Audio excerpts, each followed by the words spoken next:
So this webinar, we're really excited about this one because our concern is that the public is not really engaged on issues of nursing home reform and transformation. My own personal view on that is because these people, the people who are in nursing homes, are so secluded, almost incarcerated, and they don't generally have the opportunity to express their concerns and to, they're more concerned about the activities of daily living. And we, as people who love people, somebody's got to take up the mantle and to do something and to yell.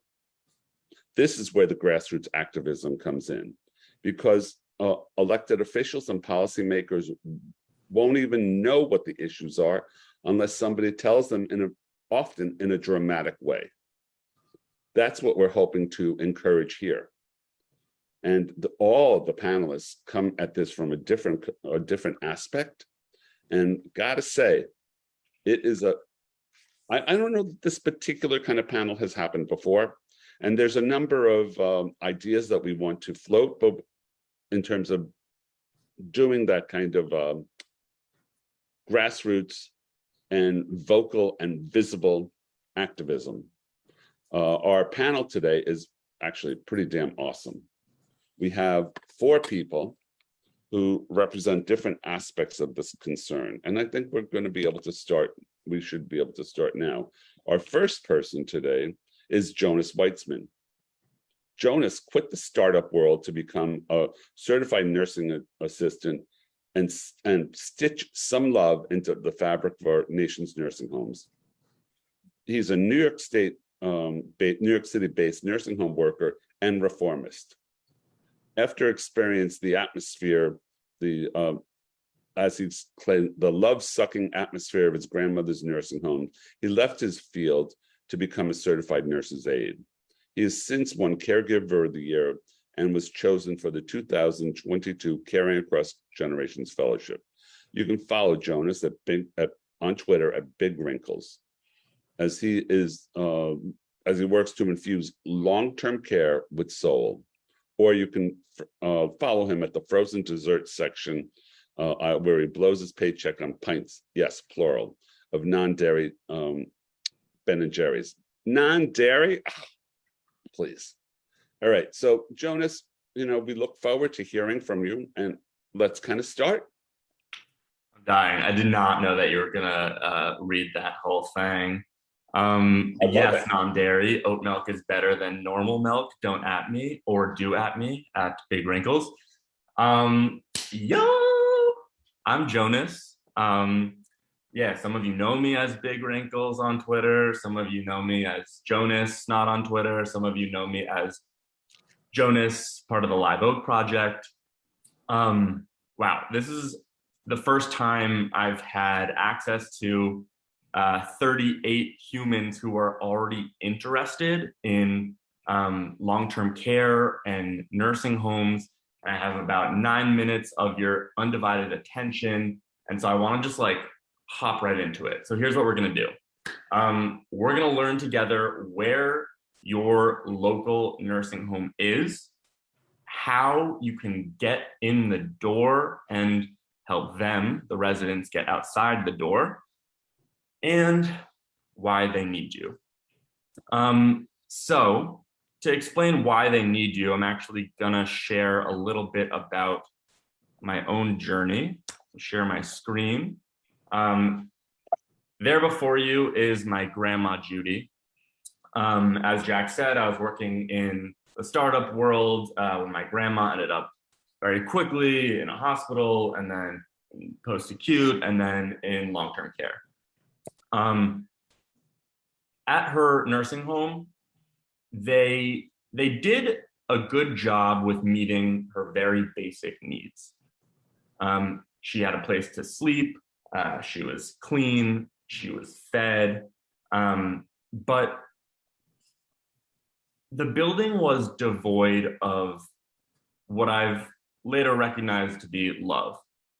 I think the food, which you'll see on the right, does a really good job of encapsulating how the building was built on sustenance without flavor.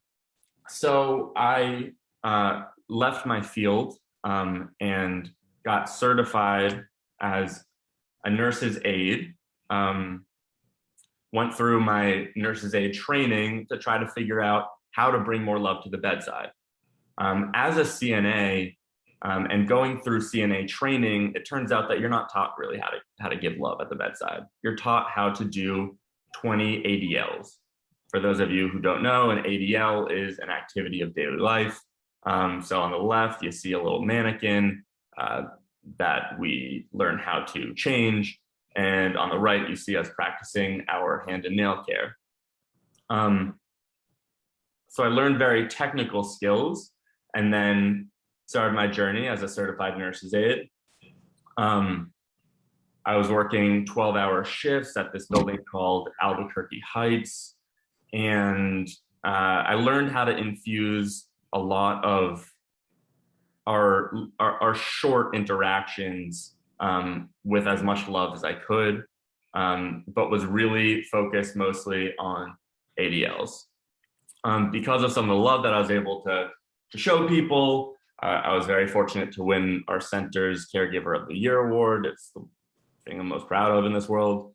But what would happen is I would come back to New York to visit my grandma. And I noticed that what I would do when I would visit my grandma was very, very different from what I was doing as a CNA. As a CNA, I was dealing with ADLs. I was bathing people and feeding people and toileting people. But when I was with my grandma, I was bringing her food and booze, as you see on the left. We were having a good time. I would bring her outside, and she's always been a New Yorker, so I would bring her to the local pizza shop. And it occurred to me that what we do as outsiders coming into a nursing home is very, very different than what the nursing home itself focuses on.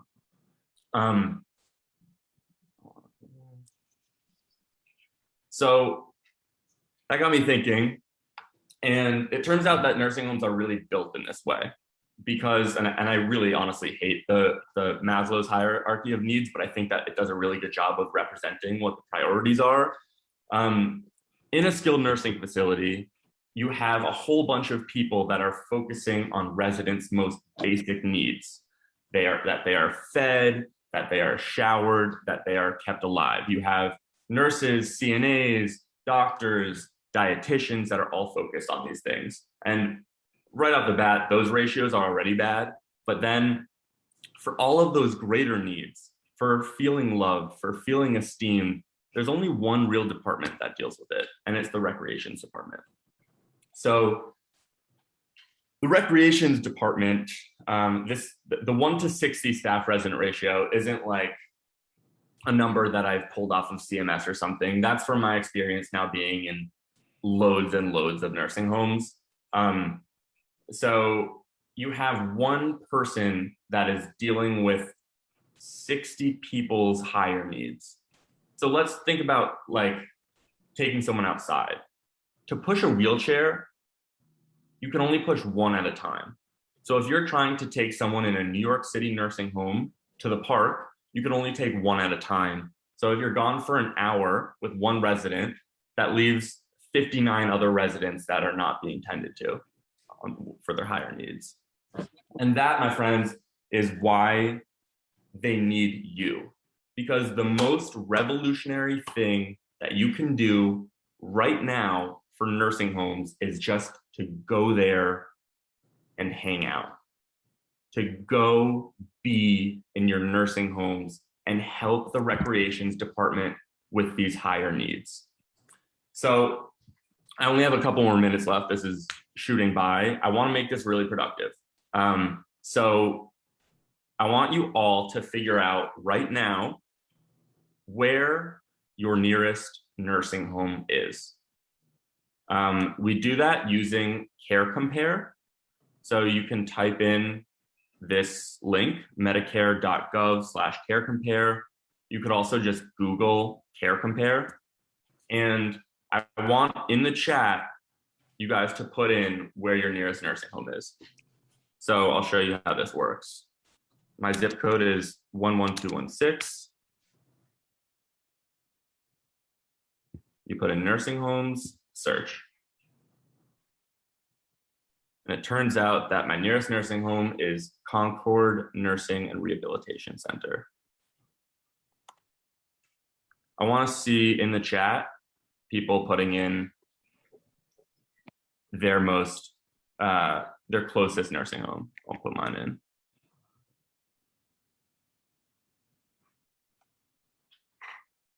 I'll give you guys some time for this.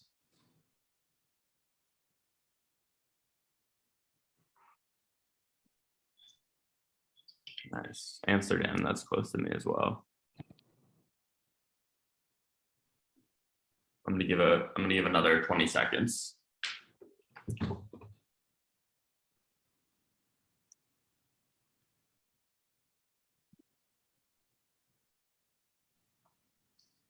Amsterdam and New Jewish Home. So I see 2 Amsterdams. This is part of, oh wait, no, they're both Mary Jane Wolper. Riverside Rehab, that's where I work, Rachel Bennett. So we should talk. Definitely. Yeah. Now, this is what Transformation Tuesdays, part of the value of it. Southampton Center for Rehab. Okay, amazing.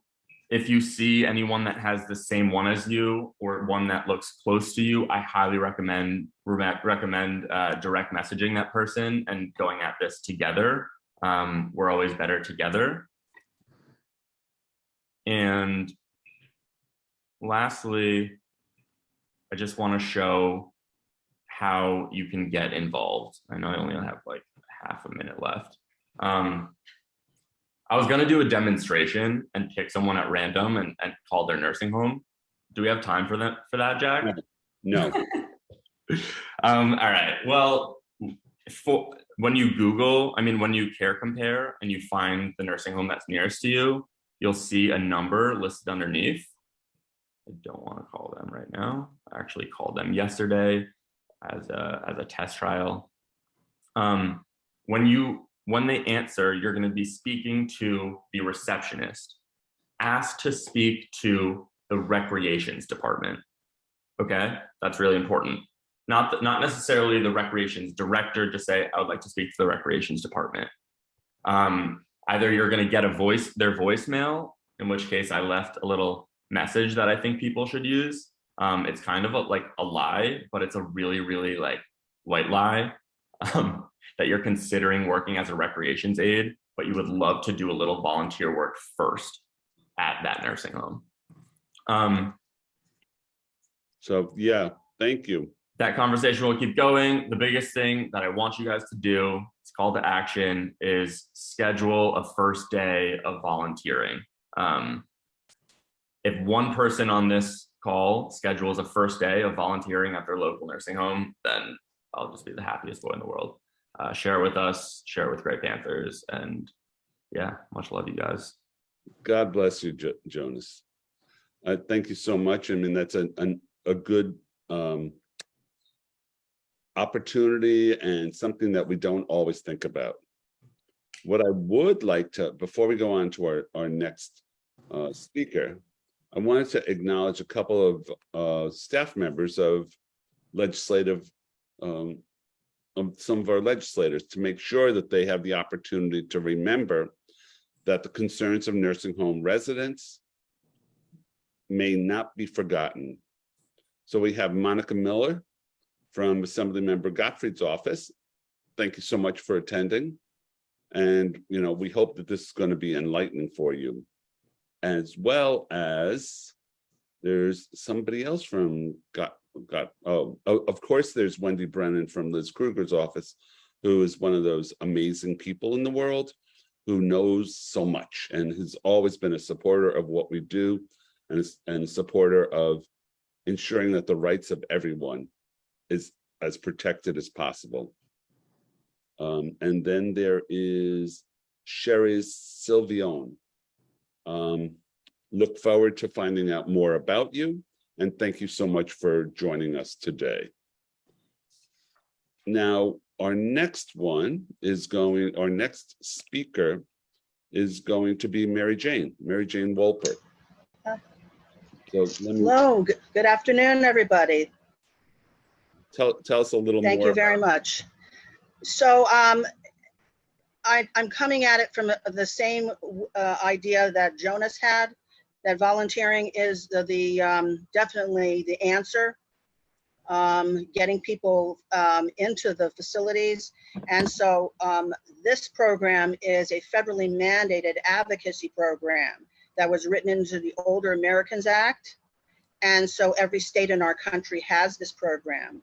And so what we have is our volunteers that get certified by the state, and then they choose a facility in their neighborhood. So for all 5 boroughs of New York City, we can go to the next slide. For all 5 boroughs of New York City, we are managed, so it's the Older Americans Act, okay. For all 5 boroughs, we are, the next slide, please. For all 5 boroughs of New York, we are managed by the Center for the Independence of the Disabled, New York. So, and these are the different issues that we as ombudsmen encounter: quality of care complaints, abuse and neglect complaints, rights and violation complaints.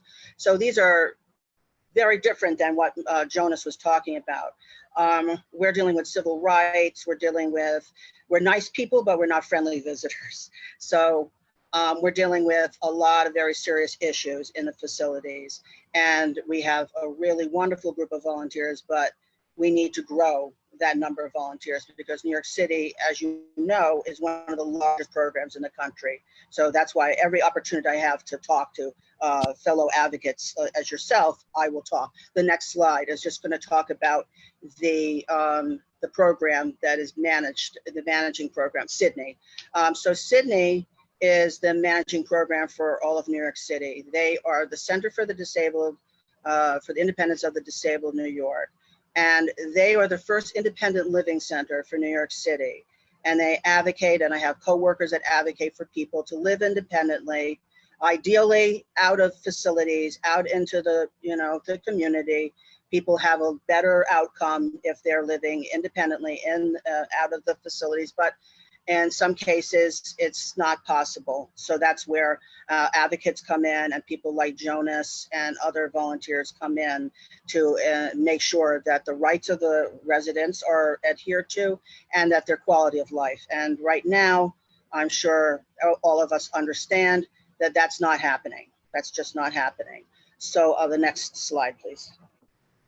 So to become an ombudsman volunteer, you have to be certified. You have to be certified by the state. You go through, you go and visit a facility. Many people have not gone into a facility. So it's a little bit of a shock to the system when they go in. So we do they do an application, then they come in for an interview, and we talk about the program. And then they do what we call a pre-shadowing, where they actually visit a facility. And we do a walk through a facility. They go with a certified ombudsperson, and they see what we do, the kind of advocacy work we do. Some people, it's a little more than they were, prepared for, and some people are all on board with it. And then the next step is they do the certification training, which is classroom training. The state has redesigned it so it can be done virtually now, which in the past used to have to be done completely in person. And then you do what we call a post-shadowing, where you take everything you learn in the class, and then you go with a certified ombudsperson, and you go and do what we call our rounds, where you introduce yourself, you ask the residents if they have any issues. And then when you feel comfortable and ready, after you've gone through your post-shadowing, then you sit down with the borough supervisor, and the borough supervisor shows you the different facilities in your neighborhood. And then you would choose your facility. And then the state asks only 2 hours a week. You choose the day and the time that you're available to go. Now, many of our volunteers have taken on multiple facilities. And of course, most of our volunteers do more than 2 hours a week because the need is so great. But if anybody wants to or knows anybody that might be interested, I mean, Jonas, you sound like you'd be wonderful, Ombudsman. If you know anybody that would like to become a certified ombudsman, we hold certification trainings multiple times a year, and you can reach me the next slide, have all my information, and just reach out to me and ask me any questions that you have about becoming a certified ombudsman. Mary Jane, thank you very much. You're very welcome. Thank you. I mean, just you're giving it from what may currently exist, meaning the Ombudsman program. And Yes. we're hoping to expand from that into the change. As many of us here know, that the Ombudsman program is seriously underfunded. And there's been legislative opportunities to increase funding so that the people's voices, the residents' voices, and that their concerns for safety, for activities and love have more of an opportunity to be resolved. That hasn't happened. How about all of us on this call and elsewhere start banging the doors down? And as we all know, the nursing home industry is huge. Many hundreds of billions of dollars go into nursing homes through Medicaid primarily. And this is something that we should all be concerned about. And so Mary Jane's role is really important. She is the very limited eyes and ears and the voice. We need to expand that. So I'm grateful that you were able to present for us today.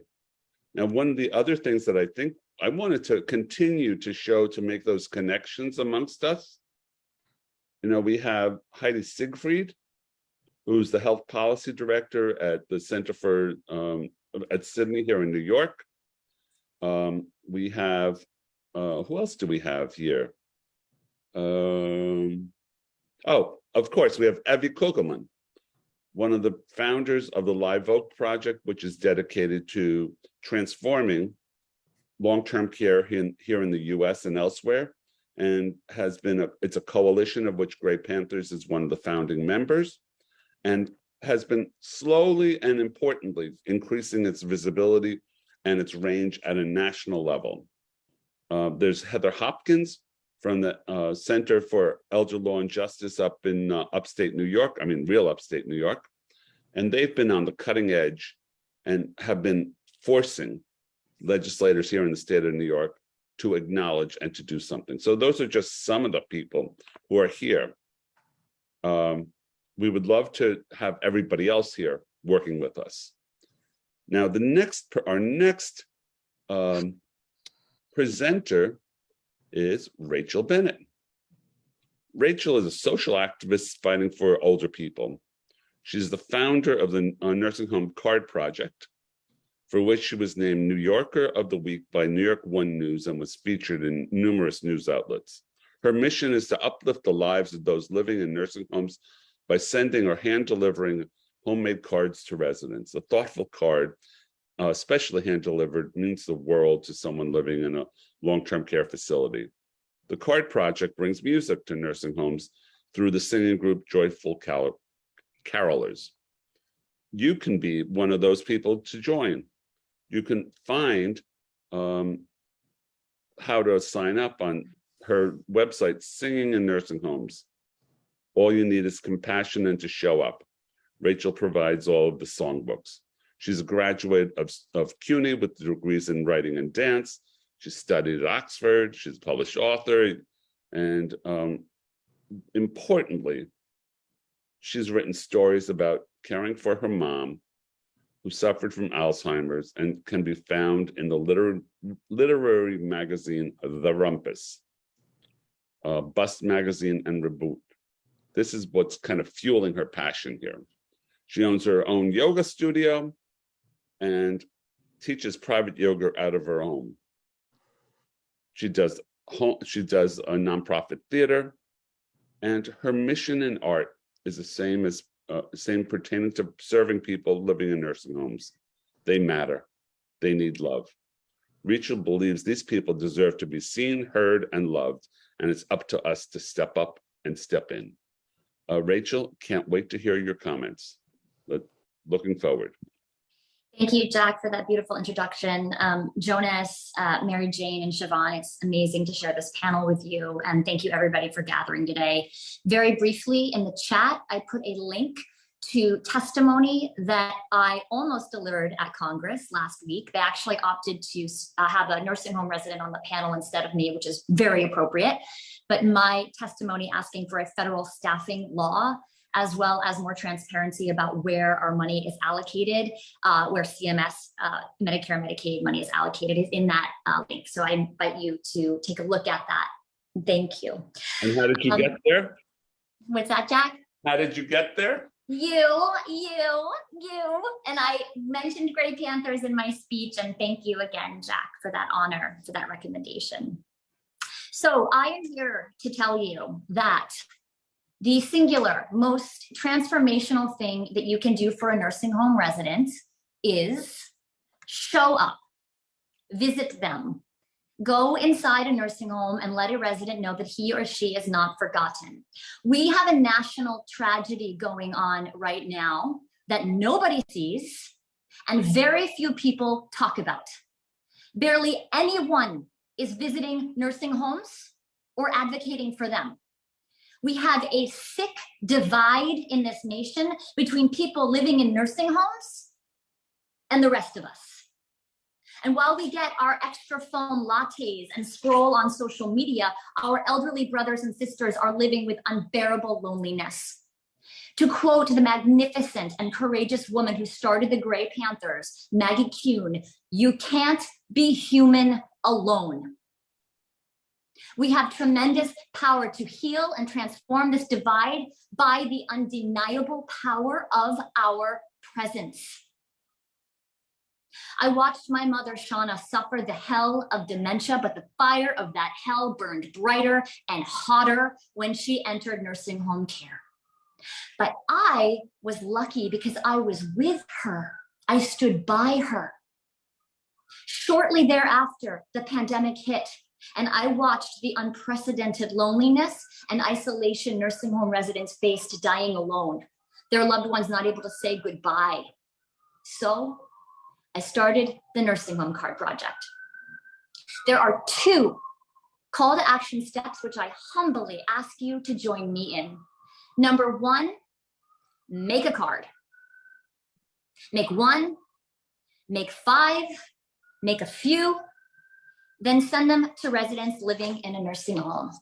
One of your choosing or one on our website. We are not allowed to learn individual names of residents because of the HIPAA law, so we encourage you to write something like, "Hello, special soul," "Hello, dear friend," "Hello, someone special." You simply put the cards in an envelope and mail them. But do you know what is even better? Go to a local nursing home. Thank you, Jonas, for teaching us how. Go to a local nursing home and hand them out, and here is how. Call a nursing home and ask to speak to the head of recreation. Say, "Hello, my name is Bob Smith.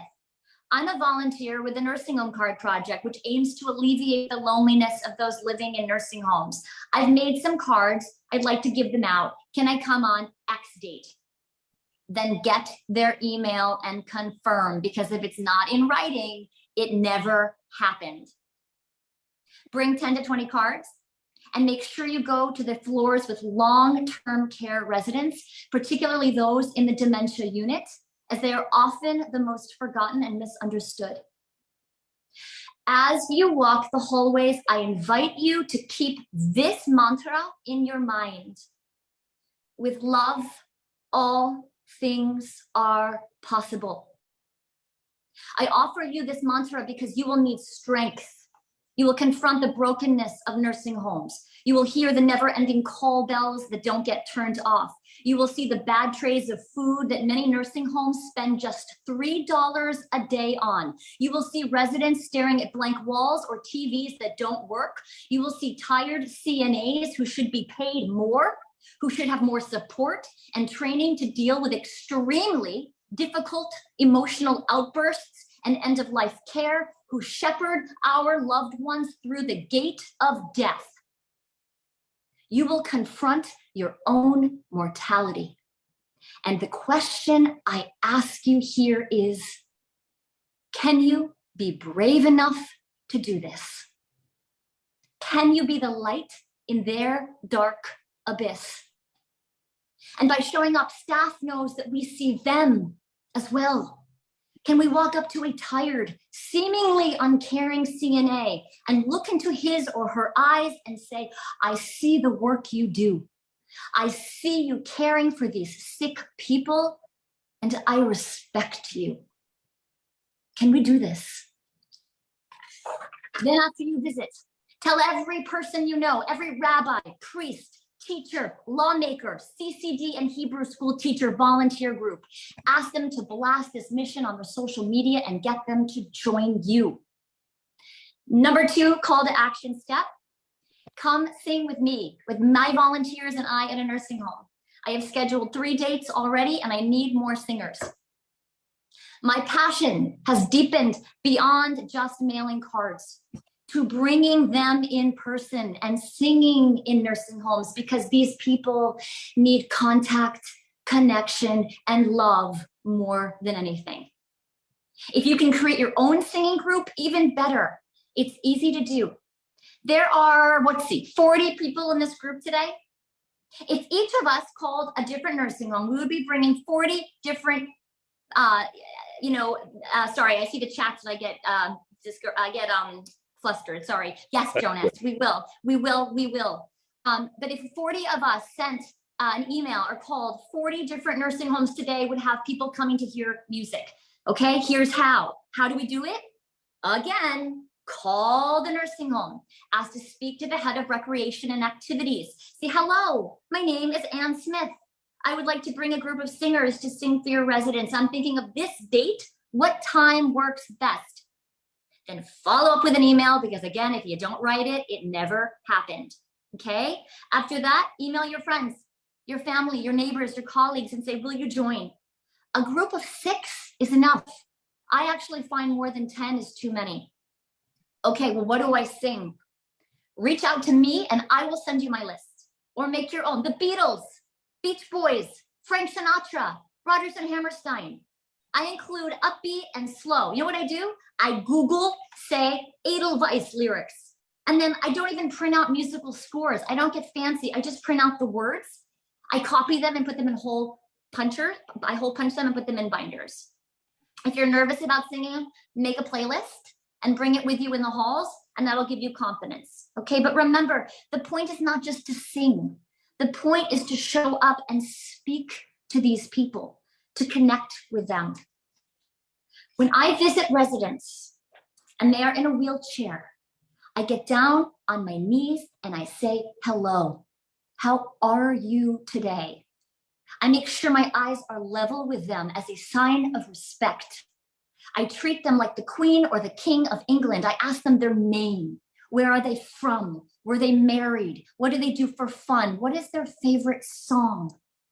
Talking to a person or singing to them does not cost a penny.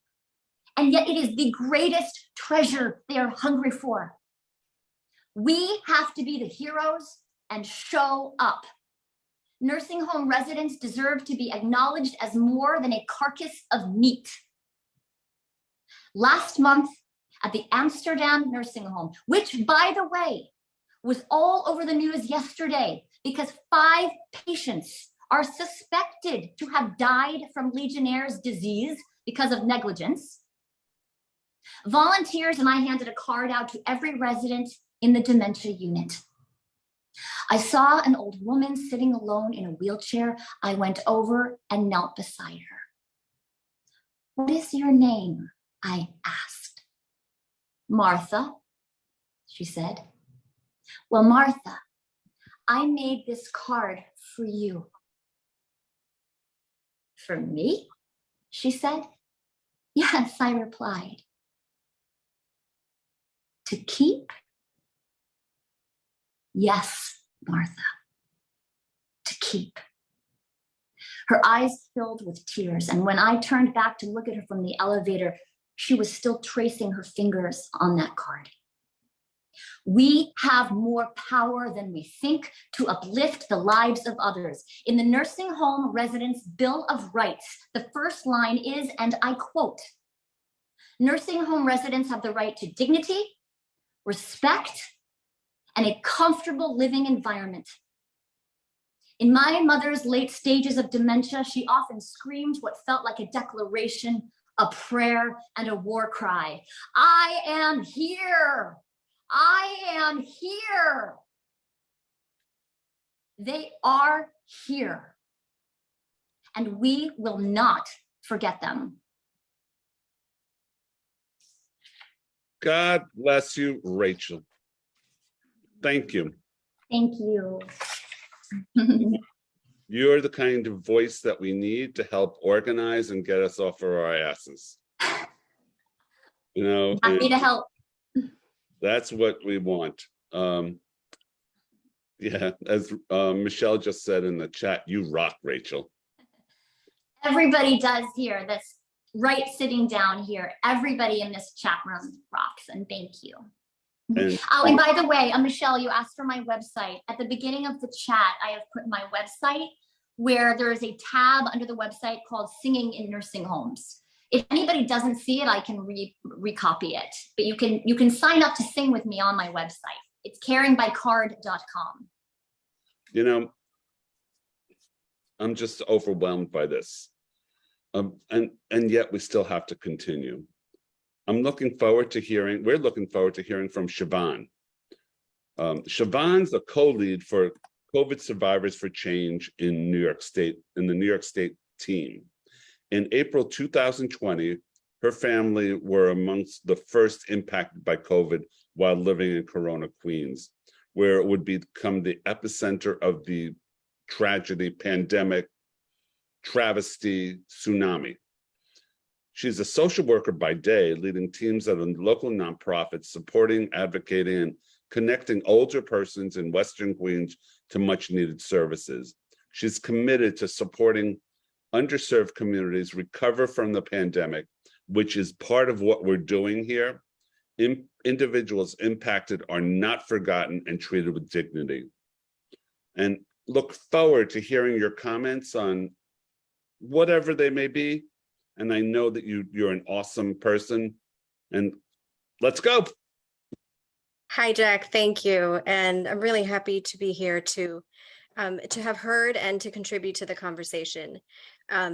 It's particularly bittersweet for me to be joining all of you. You know, I'm a volunteer leader here in New York, and that's because my family didn't witness the pandemic, we lived it. And so I can briefly share, you know, early on when we didn't know what was happening, my grandfather had been leaving his home 3 days a week to go to dialysis. We were going out to work, right, living our lives. And really, I usually liken it to a sick game of dominoes. We all went down one by one. In my home, there were 4 generations. Eventually, 13 people in my family would eventually contract COVID in varying stages. And my grandfather, you know, it really hits home. He fought. He was in the hospital for 5 weeks. And we really thought that he was going to pull through, but unfortunately, he did die of COVID complications in May of 2020. And that was going on in my personal life. I will also share by day, I work at Sunnyside Community Services. I'm an associate executive director, and I lead our programming and staffing who do incredible work in community, right? So when I hear the work that all of you are doing in the nursing home, we have a team of social workers that are supporting family caregivers, connect, plan for the long term, whether they be aging, whether they have dementia, memory loss. So it's very interesting. I mean, I think we complement each other in the work that we're doing with some of the panelists here. So I'm happy to have been asked to speak today because my commitment to the COVID community is advocacy and a continued spotlight to those that are continuing, I like to say, to live and deal with the unseen wounds of COVID. So I want to share that I'm a volunteer leader at COVID Survivors for Change. If I have a call to action for all of you here today before I leave, I'm going to pop the website in the chat. And I just ask that all of you sign up and receive our newsletter. And maybe you can use some of that information or you can share it with someone. But COVID Survivors for Change is a national, nonpartisan nonprofit. We're committed to supporting those that have been impacted by COVID, whether as a long hauler, whether as someone who lost a loved one, and helping connect to create memorials and to advocate for public health measures. More importantly, because we want to prevent future pandemics. And my hope is that, I don't think we're doing enough, but my hope is that we learn from what we've gone through so that we can be stronger for when the next pandemic comes. We offer information, we offer resources through COVID Survivors for Change. We want to amplify survivor stories, and we want to take action, and similar to what I've heard here, really calling our local elected officials to really hear the stories because we need their support. So what are we doing on a local level? And this is where I'm very invested in my volunteer work with COVID Survivors for Change and the New York State team. We want to hear what people are still going through. I think for a lot of people, and I've been hearing, it seems like COVID is over. I know a lot of people were hurt by President Biden's comments recently that he declared the pandemic has ended. But I can tell you, living and working in Western Queens, we know that's not the case. We have non-citizens who are still impacted financially. We have families and children who are impacted with their mental health and are still grieving and going through, loss that they will never be able to really resolve. Families like mine, right? We weren't able to visit my grandfather in the hospital. We didn't have a funeral. We didn't have a wake. And so, we're still dealing with all of those wounds and what ifs. We're putting out a survey to learn from the community of COVID survivors in Queens and in New York State to understand what resources they need, whether it's financial, whether it's emotional, right? Whether it's support for their children. One of the other things that I'd like to share is we are working to introduce legislation to support children, to support those children who have lost a parent or caregiver to COVID. So there's over 250,000 children in the United States that lost someone that was caring for them, whether it be a caregiver or a parent. And in New York State alone, we have 13,000 children that lost a parent or caregiver to COVID. And about 3/4 are from Black and Brown families, right? As we all know, underserved communities in Queens and across the state who were Latino and Black really suffered because we didn't have access to resources as readily available as others did. And so at COVID Survivors for Change, we're working to provide for these children. Recently in California, there was advocacy, and there's $100 million that will be placed in baby bonds, or what are called childhood savings accounts, so that those children can, as they grow older, have access to education. Here in New York, bringing it back home, we're working on a bill to give college scholarships to children who've lost a primary caregiver. And we hope that baby bonds can continue in New Jersey. So I just share all of that to say, you really don't know who's impacted by COVID until you speak to someone. And so again, I encourage you all to connect to resources on our website, just to share their stories and to listen to them. I think that has been the hardest thing as someone who was impacted by COVID. It is true that the world is moving forward, but for some of us, COVID, it's a daily struggle. And so again, I'm just happy to be here to share the resources, answer any questions, because it is an ongoing fight. So I thank you all for listening. I've also wanted to say thank you so much, Shyvonne, because your presentation suggests a lot of opportunity for partnership with us in advocacy to making sure, aside from this will never happen again, but the concerns of people in nursing homes and the waves of death, not of the people, but you properly point out the families. With the Holocaust, they said never again. This is the same thing, never again. How do we make sure that the voice and that their lives were not in vain, that something happens worthwhile? And I think that we would love to partner with you to work. You have a good network. Let's see how we can work together on that. I hope that would be good for you. Yeah, I think that's so, right, there's power in partnership. And so I think that as it relates to the community resources and families that are supporting those in nursing homes, families that are supporting themselves in community, I think on different levels, individuals are struggling. And I don't think people still recognize that and don't know that there are resources out there to help them. Um, And, so, and sure. along that same lines is that people are so tired, as am I, being cooped up, being like, you want to put it behind you. You know that you can't, and you just don't have the same kind of energy. So, we will be working together. I also wanted to acknowledge Erin Pettigrew, the state of Ohio's Deputy Long-Term Care Ombudsman, for attending today's seminar. Erin, thank you so much. It's good to have a national reach on our webinars. And I just wanted to ask how you're doing this, and how you might want to say a word or two. Oh, you put me on the spot. Thank Yes, you. I did. Yes, I did. Sometimes Well, thank you. Sometimes that's better. So I don't have time to get nervous. Yeah. Well, thank you so much. Yeah, as you said, I'm calling in from Ohio, and had been forwarded your invitations to this, and I know some of my colleagues from around the country have been following what you've been doing. It's great to hear from all these different voices. Like you, we experienced the COVID onslaught a little later than New York State, perhaps, but saw the devastation that happened here, and fought really hard for visits to be able to occur to residents and facilities. We were one of the first states that tried to get ombudsman back in the facilities, and we're almost back to normal in operations. We are starting to get our volunteer corps back. As Normal. Jonas, What is that anymore? I don't know what normal no, is. it's not. But we were for a long time keeping our volunteers out of buildings that had COVID outbreaks. And when they pop up all over the place, a lot of our volunteers moved on to safer and different opportunities to serve. So we've been drawing them back, getting them back, and getting them back to doing what they love to do, which is spend time with people out in the buildings. And let us work together on how we can amplify the voices of the residents for change.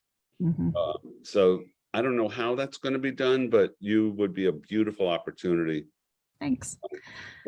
Some of this technology is awful, but some of it's great. We've had statewide resident council meetings where we have presidents from facilities all over the state who get on phone calls together, and they love it. They love talking with one another about what's happening in their places and ways to make their world better. But it's turned into a little bit of a dating service. They keep wanting to meet in person.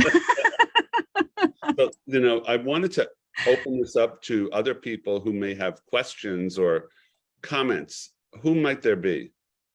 Jack, we have on the call Nancy Stevens, who says that she's a resident in a nursing home in California, and she would welcome letters. I don't know, Nancy, do you want to say anything? Love to hear from you, Nancy. She put her address in the chat. Nancy is a beautiful woman who, are you there, Nancy? Maybe she's been contributing to the nursing home card project with me. And Nancy, speak to what you've been doing and what your nursing home needs. Well, the latest is I've been down for the count for about 5 months. My entire body was attacked by the disease that I have, but I'm on the upswing as of yesterday. And so today at this meeting is an incredible return back to advocacy work, and it's really nice to see all of you. I recently donated, about 5 months ago, I donated some laptops and iPads to the facility, and so that my neighbors can connect with their loved ones in essential care. There was something. The lack of Wi-Fi just makes it completely impossible. I keep getting cut out of my meetings and things like that. Even this one right now, everyone's frozen and I can't hear anything. I'm not sure if you can hear me or not, but just the lack of Wi-Fi, not the devices or the lack of, at my facility, it's just the lack of Wi-Fi to be able to connect. Come on, I'm in a meeting. It's okay. So yeah. What I'd like to do, I'd also like to open this up to others as well to hear what they have to say, what questions they may have. This is a rich discussion. Who has a question or a concern or wanted to say something to one of our panelists or to anyone? Just chime in. I know that you guys aren't shy.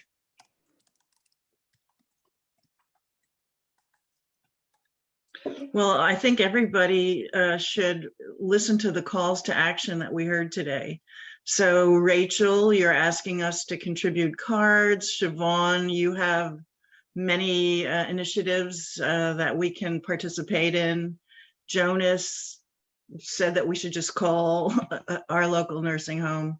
And obviously, Mary Jane, we can train to be ombuds people. So I think at the very least, at the end of this call, everybody should take one action, at least to show that we're all together, 40 souls, now 35, as we get closer to 3. But Michelle, I have a question. I'm so sorry to interrupt you, ahead. but for instance, like the issue that Nancy just brought up, she's a nursing home resident, and she's alerting us that her nursing home doesn't have Wi-Fi sometimes, or maybe stable Wi-Fi. What would someone like us, who would we reach out to about that? Is it the government? I mean, I'm quite ignorant and I'm learning a lot. Do we reach out to the government? Do we reach out to the nursing home? What do we do? I don't know. Oh, I'm sorry, Jack. Go ahead. No, that would be, I think that would be a worthwhile question for Erin and for Mary Jane. I just connected with the FCC and got an email last week stating that I'm getting sent an iPhone with the Affordable Connectivity Program benefits, so that I'll be able to connect to Wi-Fi hotspot for me. But it's just a matter of time to get other people connected through the Affordable Connectivity Program, so that they'd be able to have their own personal hotspot to get connected. That's the only thing I've come up with so far, just working with the FCC on getting that done. So that's a good point. And also, Mary Jane, you're working from kind of the inside. What kind of comment do you have?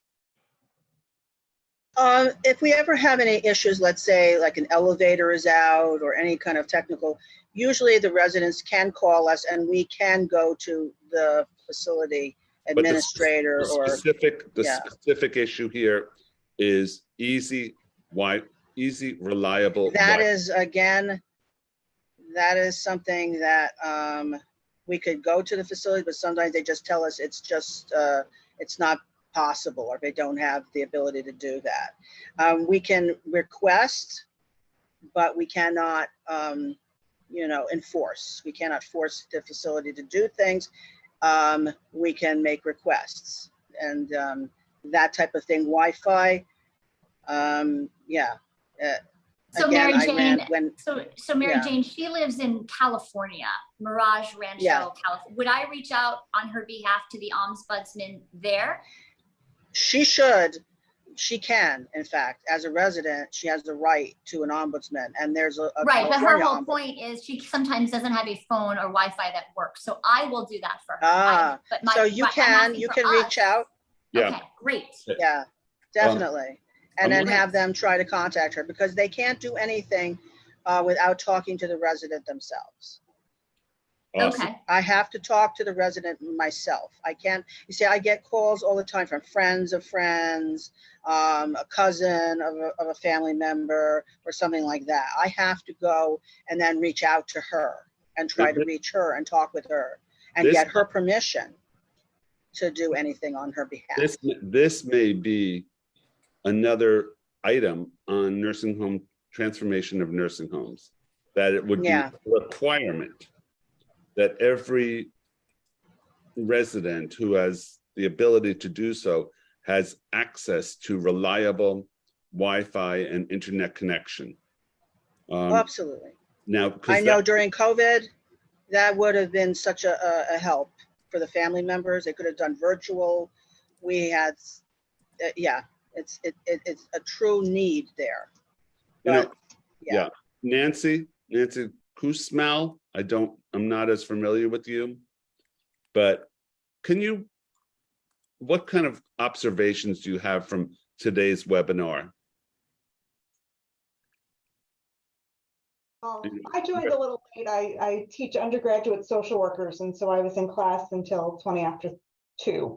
But I love the calls to action. I was a nursing home social worker for a decade and saw a lot of the stuff firsthand. And now I'm a professor and researcher, and I've been writing about problems related to COVID and visitation for the last couple of years.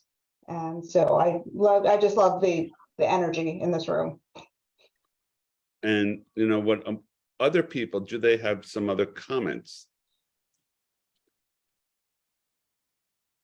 I just want to point out that it's a really interesting case study almost happening right now, where the involvement of Nancy Stevens in this call ended up pointing out a blind spot in our field on a macro level. And this just is such a beautiful encapsulation of why it's so important that we be active on the micro level, because we learn and we funnel it up so that Evie, Jack, when we meet in Live Oak and we push for the Moving Forward Committee to change nursing homes on a national regulatory level, Wi-Fi is something that we can include. It's beautiful, and it's why we have to listen and talk and communicate and be there with our residents. Yeah, Shyvonne, do you have something? I know you do. Additional that you wanted to contribute, because you were so good before, Shyvonne. The only thing that I can share, I think, for individuals, especially if they're in a nursing home, and if they have families, I can share in New York City, every borough has a contract from the Department for the Aging to support families. And so we have a cadre of social workers in the 5 boroughs who can help either connect families to the Ombudsman, help do some of these kinds of calls, if you will, to the nursing home so that they themselves can do some advocacy. I think the one message that I want to share from the community perspective is families are not alone. And so I can also pop that information in the chat, but I think that when it comes to older adults and those families or individuals caring for them, many times they just don't have, I keep saying it, they don't know that they have access to services and support. And so I really encourage people to share that information so I can connect it to everyone here, right? Because I think we all need to be advocates for ourselves at times, right? I think the volunteer ombudsman, Mary, I just shared it with my team at Sunnyside while you were presenting. Didn't know you could be a volunteer ombudsman, right? So I just think it's the lack of knowledge and this network here sharing information that really has power. God bless. Shyvonne, just on that note, I'll just piggyback. It's been such a struggle to get even $20 million in the Empire State's program, Ombudsman program. It shows such a disrespect for every older person in this. So if we can be unified and advocate digitally or even in person, hold them accountable. What is going on here? We asked for 20, they gave us 1 million additional funds in a $280 New York State budget. Okay, I'm done with my rant. So sorry. This is awesome. But I think that I'm hoping that we'll be able to continue this conversation as we move forward. And for our town hall that's coming up in October with Ron Kim, that this is an example of something that we might be able to not only suggest, but advocate for. And I just want to say thank you for everybody. This has been a lively, loving discussion. And Jack, we just want to acknowledge Monica Miller from legendary Assemblyman Dick Gottfried's office. Thank you, Monica, for attending and supporting. Thank you. It's been wonderful listening to you all. It does occur to me that I want to share one thing with you. In New York State, the nursing homes are governed by a section of law called Article 28. And that is all the nursing homes, the hospitals, community care clinics, and the Article 28 facilities are in turn governed by a board called FIPIC, the Public Health and Health Planning Council. And in the 2021 state budget, we did an amazing reform. We required that 70% of a nursing home's income be spent on patient care. It was a hard fight, and 40% of a nursing home's income had to be spent on direct patient care, the resident-facing workers. So FIPIC had that was in May or in April that became effective. And then in October, FIPIC had a meeting where they were going to discuss the regulations for how that would be executed. And I have to tell you, I listened and I made notes. And unfortunately, the loudest voices on the FIPIC board belong to nursing home operators. Yes. And if they, and for-profit nursing home operators, and if they are the ones who are controlling how the well-meaning efforts of the legislature and the executive are executed on the ground, we are in trouble, no matter what the legislature says, or no matter how much money is put in the budget for whatever program. So it's really incumbent on the grassroots to be extremely loud, to attend the FIPIC meetings. There's a portion of the FIPIC meetings that are public and a portion that are private. Please log into the public FIPIC meetings. Please comment in the chat bars. Please write to the FIPIC board with your opinions and your feedback. Do not let them govern in secrecy. I have a question for you, because how do the residents, the voice of residents, become members of the FIPIC board?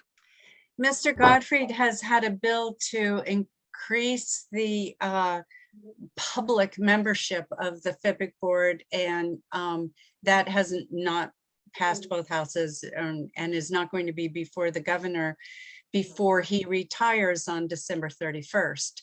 So that will have to be carried forward and executed. And then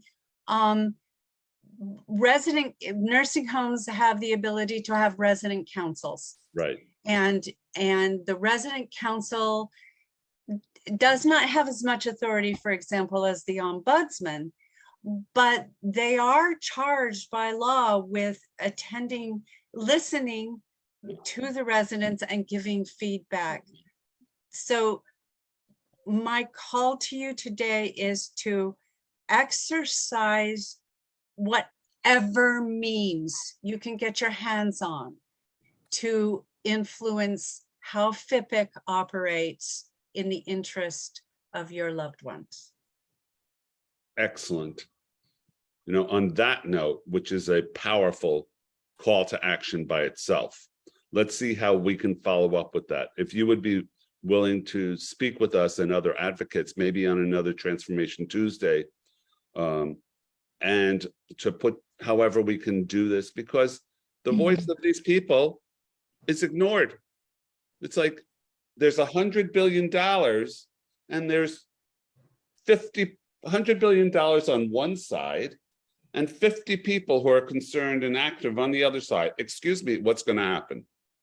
And Jack, on that note, just very quickly, if you don't mind, the woman, Nancy Stevens, who is joining us right now, who lives in a nursing home, she has said in the chat box that she would be so grateful if someone could be with her on a Zoom call, 11 a.m. her time in California. So what is that? 2 p.m. on the East Coast. I'm just putting it out there because I have to work. But she has put her phone number in the chat, and this is a perfect opportunity where we could just help somebody right now, right here, advocate with her. I'm sure we can figure out something. It wouldn't even just be for me. It would just be for a little bit more information for nursing home issues for Got people it. to kind of get to know the inside scoop of what's going on. Okay, let's Celine, Monica, Emily, and others. Let's see what we can do. And we're saving the chat. Is that correct? Emily? Yes, we'll be saving the chat. All right. I'm going to say thank you very much for everyone attending today. This was quite a lively session. And it kind of builds some of the, not just enthusiasm, but the fury. So I just want to say thank you to everybody on the call, to all of our fantastic presenters. And thank you for support. Thank you for loving. Thank you for doing. Bye-bye. Bye.